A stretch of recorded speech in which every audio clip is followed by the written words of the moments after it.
नमस्कार दोस्तों। आज फिर से एक नया इंटरेस्टिंग टॉपिक शेयर करूंगी आपके साथ। उससे पहले आप लोगों से रिक्वेस्ट है, लाइक एंड शेयर ज़रूर कर दीजिए। एक आधा कमेंट भी ज़रूर डाल दिया कीजिए, बेशक बुरा ही डाल दीजिए, ताकि मुझे पता चले कि आप लोग सुनते हैं वीडियो अच्छे से और जो है आप समझ पाते हैं कि नहीं समझ पाते हैं, और किस तरह की वीडियोस आप चाहते हैं। प्लीज़ मुझे कमेंट में ज़रूर बताइए, क्योंकि मैं तो अपना दिमाग लगा के जो मुझे आप लोगों के लिए बेटर लगता है मैं उसके अकॉर्डिंग आपके लिए रिकॉर्ड कर देती हूँ। पर आप लोग भी प्लीज़ इसमें सजेस्ट किया कीजिए कि आपको किस तरह की नॉलेज चाहिए। देखिए, आज आपको बड़ा ही इंटरेस्टिंग टॉपिक क्या बताने वाली हूँ कि राहु और केतु। राहु और केतु है क्या, वो सभी लोग जानते हैं। भाई, राहु केतु से तो पूरा यूट्यूब भरा पड़ा है।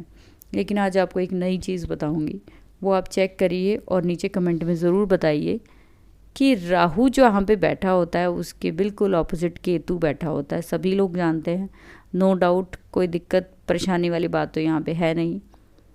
लेकिन यहाँ पे इन दोनों के लिए स्पेशल क्या है, इस कंडीशन में, इस पोजीशन में बैठना इन लोगों को ऐसे ही क्यों बिठाया गया। इनको 1/4 में भी तो बिठा सकते थे, इनको 1/9 में भी बिठा सकते थे, 1/8 में बिठा देते, कहीं भी बिठा। लेकिन अब ये बताइए कि बिल्कुल एक्सिस में क्यों बिठाया गया। उसके पीछे सबसे बड़ा कारण है कि राहु जो है उसका काम है बोलने का। आप सभी लोग जानते हैं कि राहु क्या है, एक्सपेंशन है, ओवर थिंकिंग है, बहुत बड़ा कुछ करने के लिए जो इच्छा शक्ति चाहिए वो राहु है। तो राहु जहाँ पे भी जिस हाउस में बैठता है वहाँ पे वो उस पर्सन को, उस पर्सन की थॉट को इस तरह से कर देता है कि आपको ये काम करना है, आप करते जाओ और करते जाओ। जैसे कि फर्स्ट हाउस में राहु जब बैठता है तो वो पर्सन जो है एक अलग ही लेवल की दुनिया में होता है। फर्स्ट हाउस में राहु बैठा होता है जब लगन में, तो ऐसे लोगों को समझाना किसी की बस की बात नहीं है। ऐसे पर्सन की लाइफ में स्पाउस के साथ इश्यूज इसीलिए आते हैं क्योंकि ये person out of the box है। इसकी थॉट लेवल जो है वो अनदर लेवल पे है, और जो है उस पर्सन को कंट्रोल करना जो है वो एक ही चीज़ के पास है, वो है केतु। केतु जो है वो 7th हाउस में बैठा है। जब फर्स्ट में बैठा है राहु तो 7th में केतु बैठा है। बहुत अच्छी चीज़ बताने जा रही हूँ आपको कि राहु का काम है बोलना, वो बोलता है, और उसको कंट्रोल तभी तो केतु से किया जाता है, उसकी रेमेडी से। केतु कहता है कि भाई तू बोल, मैं लिखता हूँ। बहुत सारे जगह पे लिखा गया है कि केतु लिखने का कारक है। क्यों बोला गया? गणेश जी लिखते हुए बताए गए, पढ़ाई के देवता गणेश जी बनाए गए, लिखने पढ़ने के हिसाब किताब के गणेश जी बनाए गए। क्यों? केतु के देवता गणेश जी को क्यों बनाया गया? आप समझिए कि जहाँ पे आपका राहु बैठा है वहाँ पे वो जो कुछ भी बोल रहा है, जो कुछ भी कर रहा है, उसका हिसाब किताब सामने बैठा हुआ केतु बड़े प्यार से लिखता जा रहा है। इसीलिए बोला जाता है कि जहाँ राहु बैठा हो वहाँ पे जो है इंसान जो है आउट ऑफ कंट्रोल हो जाता है। उसके साइड इफ़ेक्ट जो है उसको भुगतने पड़ते हैं। क्यों? क्योंकि उसका हिसाब किताब सामने बैठा केतु कर रहा है। आप फर्स्ट हाउस में बैठकर कुछ गलत करेंगे तो उसका सीधा इम्पैक्ट, उसका सारा हिसाब किताब उसकी मैरिड लाइफ में होने वाला है। आप समझ पा रहे हैं ये कितनी गंभीर चीज़ है कि राहु अगर फर्स्ट हाउस में बैठकर कुछ गलत करेगा तो सीधा सीधा स्पाउस जो है या तो छोड़ के चला जाएगा या वो उसको इग्नोर करेगा। क्यों केतु 7th हाउस में जो है बोलते हैं कि मैरिड लाइफ जो है डिस्टर्ब हो जाती है, मैरिड बहुत सारे स्पाउस अलग हो जाते हैं ऐसी कंडीशन में, उनमें आपसी जो है फिज़िकल रिलेशन नहीं हो पाता। रीज़न कि राहु अपनी जो उसकी जो अलग लेवल की, बिल्कुल अलग दुनिया की सोच है वो अपने स्पाउस में देखता है, उसमें वो चाहता है और वो उसको मिलता नहीं, क्योंकि वो गलत चीज़ें जो है एक्सपेक्ट करता है अपने स्पाउस से, और वो सारी चीज़ें जो है नोट करता है केतु, और वो सारी जाती है फिर आपकी ज़िंदगी हेल करने के लिए। इसी तरीके से 2nd हाउस में जो राहु बैठता है तो 2nd हाउस किस चीज़ का है? 2nd हाउस आपकी जो है कुटुंब का है, आपकी फैमिली का है, आपकी जो है वो फूड का है, आपके खाने का है। यहाँ बैठ के इसकी जो ऑपोजिट 180 की डिग्री पे आप जाएंगे तो वो है 8th house. Rahu 2nd house मुंह है, यहाँ से वो खाएगा, और जो 8th हाउस है वहाँ से वो एग्जिट यानी कि हमारा स्टूल पास होता है। तो आप जैसा खाएंगे वैसा ही हिसाब किताब केतु ने यहाँ कर देना है।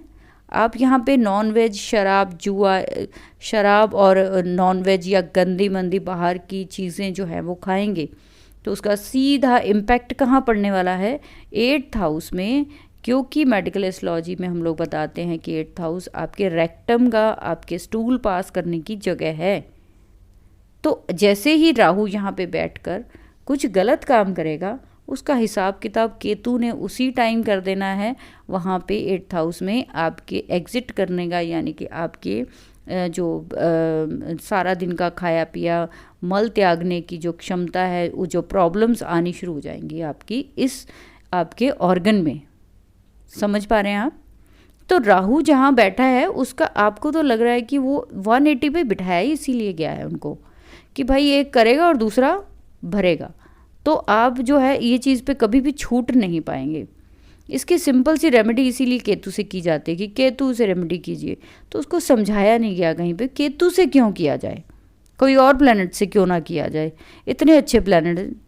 तो यहाँ पे 3rd हाउस में समझाऊंगी। 3rd हाउस में राहु बैठ गया है, सिबलिंग्स के साथ बदतमीज़ी करेंगे, सिबलिंग्स के साथ आप पंगे लेंगे, सिबलिंग्स के साथ, पड़ोस के साथ लड़ाई झगड़ा करेंगे। कहाँ इम्पैक्ट जाएगा? केतु देव बैठे हैं 9th में। अब वो जो है 9th में बैठ के हिसाब किताब कर रहे हैं कि बेटा अगर आप अपने भाइयों से बिगाड़ेंगे, अपने छोटे बहन भाइयों को तंग करेंगे, अपने पड़ोस से पंगे लेंगे तो क्या होगा? तो मैं यहाँ बैठा हूँ, आपके भाग्यों को मैं रोक दूंगा, आपको आगे नहीं बढ़ने दूंगा। तो यहाँ पे बहुत अच्छी चीज़ आपको समझ में आई होगी कि इस तरीके से आप अपनी राहु की जो है वो चीज़ों को देखते जाइए और उसको कंट्रोल करिए। ये इतना अच्छा मिरेकल जो करने वाला एक सूत्र है जिसको आप समझ सकते हैं और इसको बड़े आराम से राहु केतु को कंट्रोल कर सकते हैं, जिसके पीछे इतने लाखों रुपए जो लोग वेस्ट करते हैं कि भाई ये पूजा करा लो, वो करा लो। आप भाई अपना तरीका चेंज करिए। जहाँ राहु बैठा है 4th हाउस में राहु बैठा है, कहता है जी विदेश लेके जाएगा, आपको घर पीड़ित कर दिया, आपको घर से बाहर जाना पड़ेगा।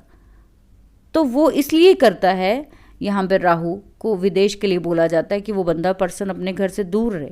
रीज़न कि घर में रहेगा तो कुछ ना कुछ वो ऊट पटांग ऐसी हरकतें करेगा, वो घर वालों को परेशान करेगा, वो माँ को परेशान करेगा, उसकी आदतें इतनी कुछ ख़राब होंगी कि वो क्या करेगा, वो आप समझ लीजिए कि 4th हाउस आपकी एजुकेशन का भी है।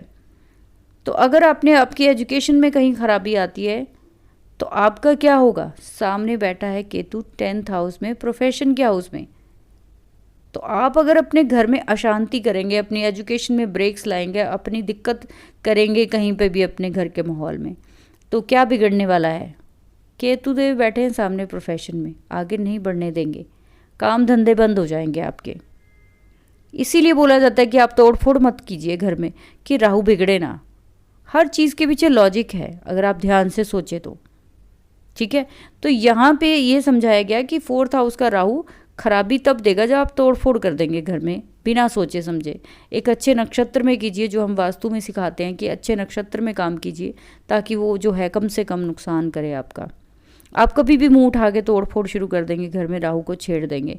अभी रिसेंट का केस है मेरे पास कि उन लोगों ने जैसे ही जो है अपने घर के टॉयलेट्स जो है नॉर्थ ईस्ट के थे, मैंने उनको मना भी किया था कि आप जब भी करें तो या तो इसको रिमूव करिए नेक्स्ट टाइम जब तोड़ना हो, या फिर इसकी रेमेडी करिए जो हम बताते हैं 1.5 महीना पहले करनी शुरू कीजिए।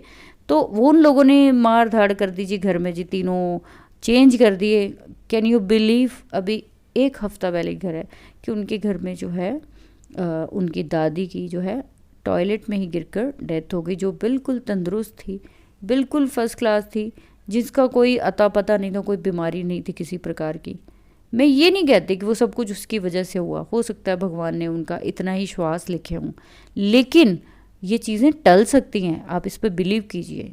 अपनी मर्ज़ी से कुछ भी आप करने मत बैठ जाइए, थोड़ी किसी से सलाह आपको लेनी चाहिए। आप अपने घर को इतना लाइट मत लीजिए जितना लाइट हम रिश्तों को ले लेते हैं, इतना घर को मत लाइट लीजिए आप। तो इस तरीके से मेरा समझाने का मकसद ये था कि राहु जहाँ भी बैठा है उसके ऑपोजिट बैठा केतु आपका हिसाब किताब कर रहा है। तो आगे के जो एक हाउस और बता देती हूँ और उसके बाद आप बाकी हाउसेस में खुद अंदाज़ा लगाइए और देखिए कि ऐसा आपके साथ होता है या नहीं होता, मुझे कमेंट में ज़रूर बताइए। तभी इस चीज़ का, इस रिसर्च का फ़ायदा है। राहु 5th हाउस में बैठा ख़राब क्यों माना जाता है? राहु सबसे ज़्यादा यहाँ पे इसलिए क्योंकि ये एक आपकी कॉलेज लाइफ की, आपकी लर्निंग की, आपके मंत्र शक्ति, आपकी रेमेडीज़ जो हम लेते हैं देते हैं उसका हाउस है। ये आपकी संतान का घर है, सबसे बड़ी चीज़ है। आपके जो पूर्व जन्म के फल हैं वो इस हाउस से हमें मिलने होते हैं, क्योंकि ये 9th से 9th है। आपके फादर का ये भाग्य है, आपकी संतान, उसके पोते, उसके पोती, जो भी है।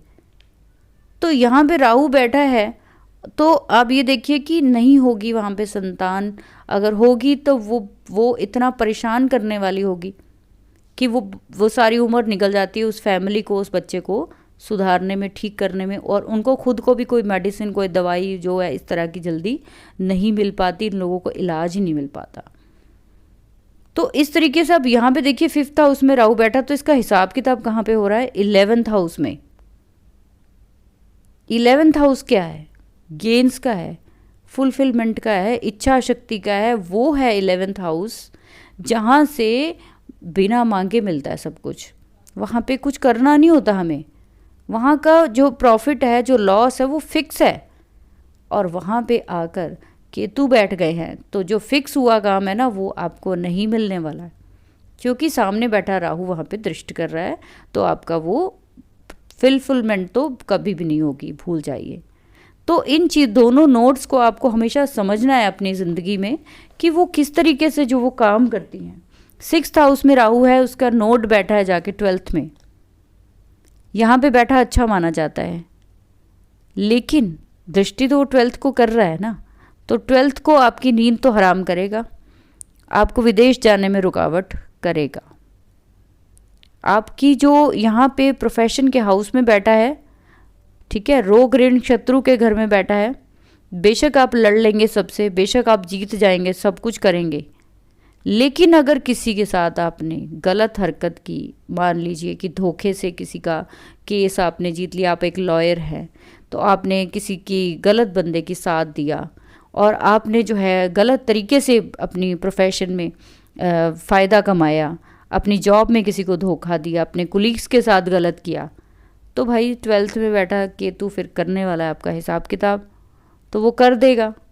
तो क्या होगा? नींद हराम हो जाएगी, आपका प्रोफेशन भी सेट नहीं रहेगा, ठीक है। और जो है यहाँ पे नींद खराब तो ब्लड प्रेशर होगा, बहुत सारी बीमारियाँ होंगी, एंग्जाइटी होगी, क्योंकि रोग के घर में बैठा है।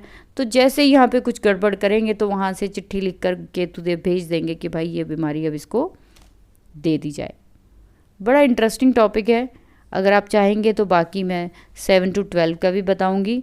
और अगर आपको ये यहाँ तक अच्छा लगा हो तो प्लीज़ मुझे आप कमेंट में यस यस लिख कर ही कम से कम मेरा हौसला बढ़ा दीजिए। और आप लोग कोई भी जो है कंसल्टेशन और कोर्सेज़ के रिगार्डिंग जानकारी चाहते हैं तो प्लीज़ जो है आप लाइक और सब्सक्राइब ज़रूर कर दीजिए। Thank you very much.